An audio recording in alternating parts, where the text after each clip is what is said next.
I just started the video, and as soon as I said, "Welcome to this video," my wife walks in, and that was a funny thing. So now I'm starting over, and welcome to this video.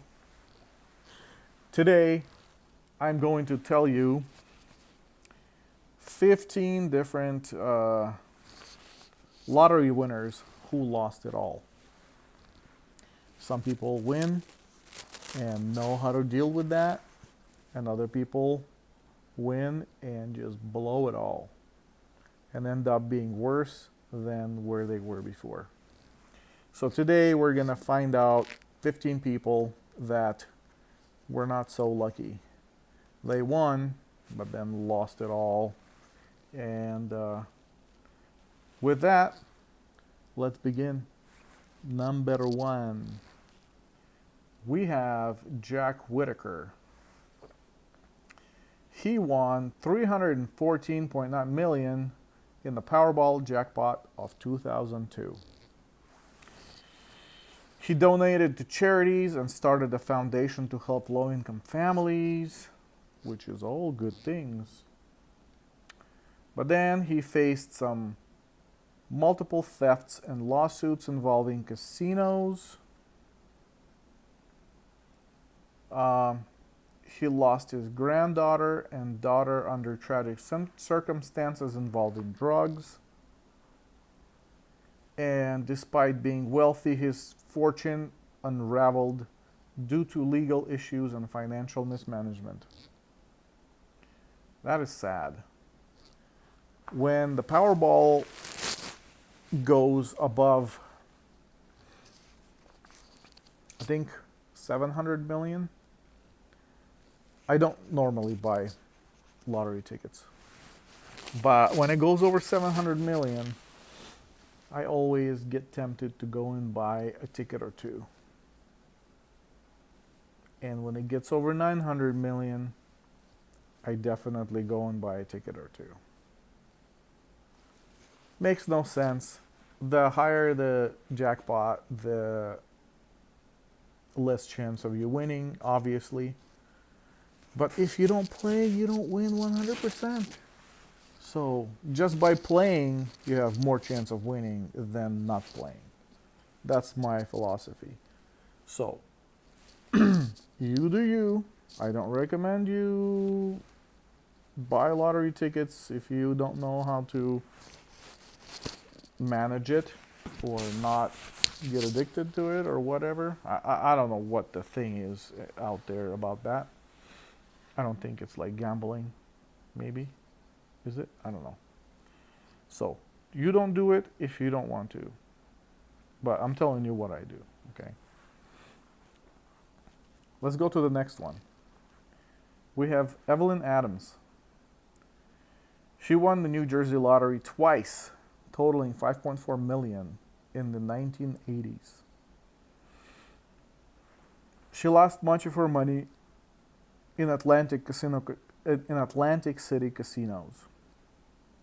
I don't understand. You win 5.4 million and then you go to casinos and what, try to win more? I don't understand. She gave substantial amounts to family and friends. She made unsuccessful business investments and eventually lost all her winnings and reportedly lived in a trailer. Sad, sad. 5.4 million. You know, 5.4 million compared to the previous 314 million seems like it's nothing, chump change. But think about it like this. If somebody came and handed you 10,000 bucks, how excited would you be? So 5.4 million is way more than that. You gotta have that perspective. I drive by the billboard that has the Powerball jackpot number on the freeway. And when it's like 200 million, 300 million. I'm like, that's nothing. I don't even want to play. I don't know why. They desensitized us because we keep seeing these amounts. I think they need to lower it back down to like $500. So then we'll be like, when it hits 1,000, we'll be like, oh yeah, that's something. All right. Number 3, William Bud Post. He won 16.2 million in Pennsylvania lottery jackpot in 1988. He fell 1 million into debt due to lavish purchases. So he spent the 16.2 million and got $1 million of debt. His ex-girlfriend sued him. His brother was involved in a murder plot against him. He declared bankruptcy and had his payments frozen. He declared bankruptcy and had his payments. Okay, so he must have taken the payments instead of a lump sum. But because of that, he fell into $1 million debt. So he was spending too much, thinking, oh, I got all this money coming in. But then he had to declare bankruptcy because he couldn't make the payments. And so they took away all his lottery winnings. Is that what happened? He died penniless, living in a small disability living on a small disability check. Man, that sucks. Number 4. Lara and Roger Griffiths. They won 1.8 million pounds, which equates to about $2.19 million in the UK lottery back in 2005. They lived a lavish lifestyle, bought a barn converted house, a Porsche, and took luxury vacations. They invested in a salon business that ultimately failed. Financial strain led to their divorce, and they ended up with less than $10. That sucks.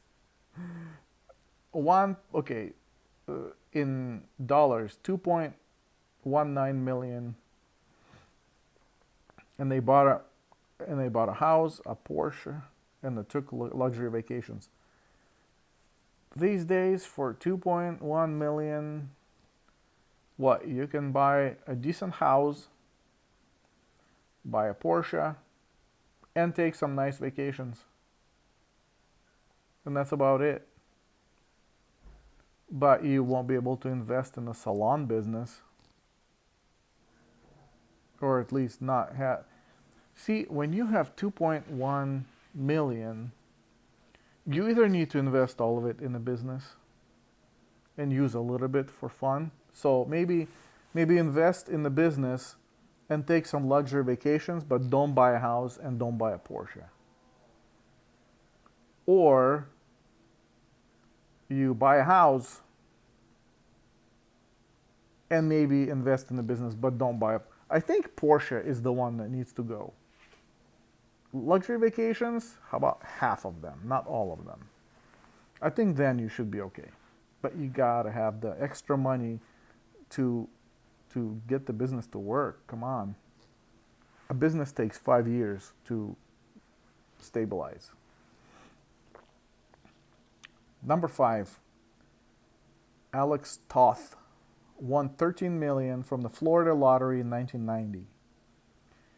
He spent on travel, parties, and meeting celebrities. He faced IRS charges for tax fraud. He was admitted to a mental institution amid financial stress, and he died broke in 2008. 13 million bucks. You can do a lot with that. And he just blew it. Travel, parties, and meeting celebrities. Bad choices. Number 6. Janet Lee won 18 million in Illinois lottery in 93. Donated extensively to educational and social causes. That's good. Point plus. Sold future payments for a lump sum and spent it. Negative points for that. Filed for bankruptcy with 2.5 million in debt. Lost her fortune due to over generosity. 18 million bucks. So 18 million in payments, right? And if it's lump sum, you get like half. So you get 9 million. But I bet she sold it to some private person or some bank or some agency or something. So she probably got even less than that. Sad, sad. Number 7, Mickey Carroll. In 2002, won 9.7 million pounds, which is about $11.8 million.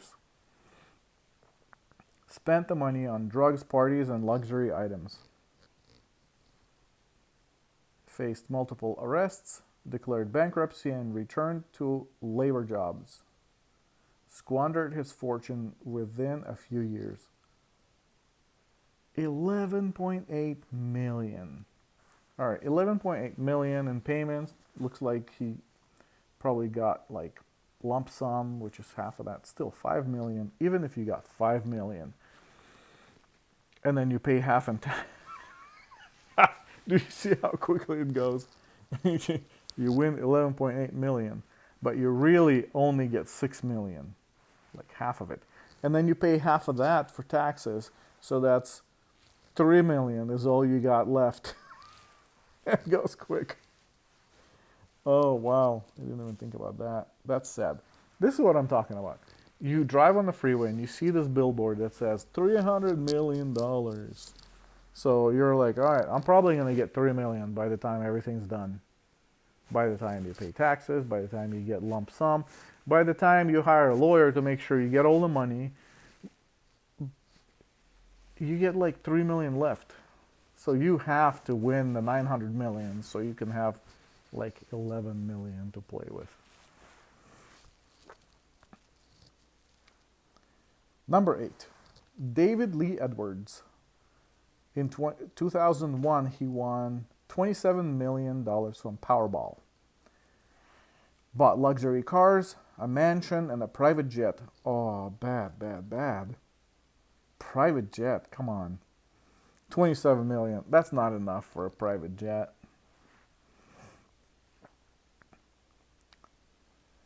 Both he and his wife fell into addiction, ended up homeless, living in a storage unit, died in hospice penniless in 2013.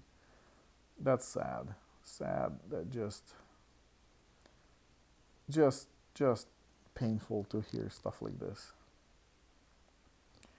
Number 9, Denise Rossi won 1.3 million in California in 1996. Kept her winnings secret from her husband and filed for divorce. The court awarded her winnings to her husband due to dishonesty. She lost everything because of secrecy. It showed the risks of hiding financial information. Oh, that is sad. For 1.3 million. Oh, that's just... Number 10. Urooj Khan. Urooj. Urooj. I don't know. won 1 million in Illinois lottery in 2012, then died suddenly after claiming his prize, initially deemed natural. Later found to have been poisoned with cyanide. Family fought over his remaining assets. His death remains a mystery, and his assets dwindled in legal battles. Ooh, that's pain.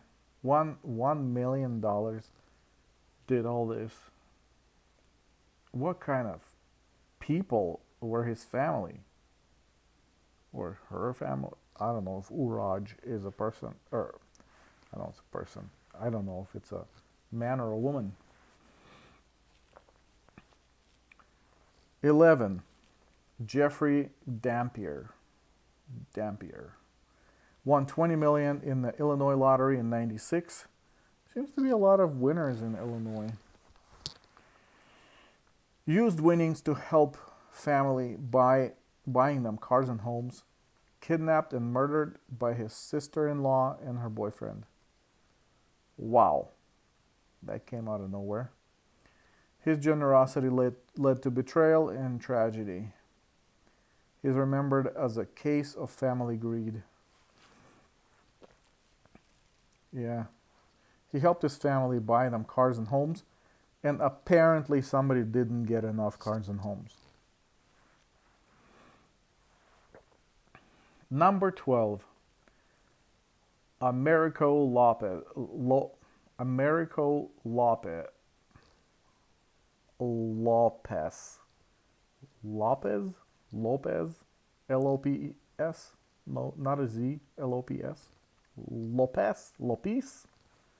Lopes. I don't know. He won Americo. I'm going to say that's a man. He won 38.5 million jackpot in 2009 with co-workers. 38.5 million with co-workers. Okay. Claimed he won solo and didn't share winnings. Sued by co-workers and won a share in court. He lost part of his fortune due to dishonesty. It shows importance of honoring agreements. So really, 38.5 million. There's enough money to spread around with coworkers, but I guess some people are too greedy for that. 13. Callie Rogers won 1.9 million pounds, which is 2.3 million in dollars, in the UK at 16 years old.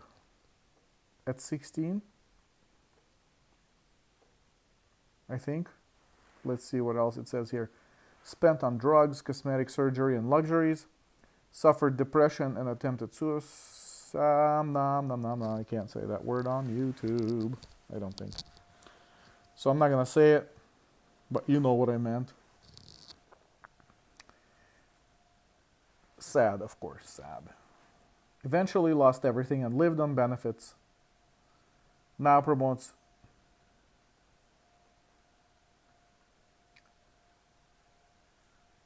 hang on. Oh, okay. Attempted. I thought it was a done deal, but now promotes age restrictions on lottery winning. So yeah, apparently she was 16 when she won 2.3 million. I see. All right, we got two more. Number 14 is Gerald Muswagon from Canada. He won 10 million in 1998. He spent on parties, cars, and friends. Attempted a logging business that failed. Took his own livelihood after struggling financially. 10 million bucks spent in a bad way. Not wise. And the last one is Abraham Shakespeare from 2006. So not the Shakespeare you're thinking. And not William Shakespeare. won 30 million in Florida in 2006, taken advantage of by people around him, then was killed by a friend who wanted his fortune. That is sad. Yeah, I mean, the kind of friends you have is probably important. You should probably think what kind of friends you have before you play the lottery. And then, if you have bad friends and you're planning to win a lottery, maybe get rid of the friends, move to a better place where you have no friends, and then win. That way you don't have to share it with anybody. Maybe change your name. That's all we got. So what is the big lesson here? What is the big lesson? If you're going to win a lottery, you need to first have very small amount of friends that are your real good friends and that you're planning to share with. And if you don't want to share with them, then you need to not tell them that you won. You need to win, take the money and run. Okay, you take the money, you sell your house. No, you take the money and move, then sell the house. But that way they can't find you. And then you can figure out what you want to do with the money. And then you do the thing. And then when everything settles down in a couple of years, you come back, if you need to come back. But I think that's like, you can't, if you win millions and millions of dollars, you can't continue to have the normal life you had before. You gotta move, do something. You gotta change things, because people will not be normal to you. Especially if you win like $900 million. People don't know you're gonna end up with maybe 10 million at the end. They think you got 900, so they want you to share. So that's the lesson. And don't spend it on garbage. No, spend it on fun things, but don't blow it on garbage. If you win 900 million, there's enough to go around, but go on a good vacation. Don't blow it. I mean, come on. Luxuries, once in a while, okay. But to just continually live a lavish lifestyle, it's not even fun. It becomes boring after a while. What do I know? I don't have $900 million, so I'm going to go ahead and finish up this video, and then maybe this video will go viral and make me a couple of $1,000,000 bucks. Wouldn't that be cool? Yeah, in my dreams. I know. Okay. Thank you for watching this video. Have an amazing day, and I will see you in the next one. Bye-bye.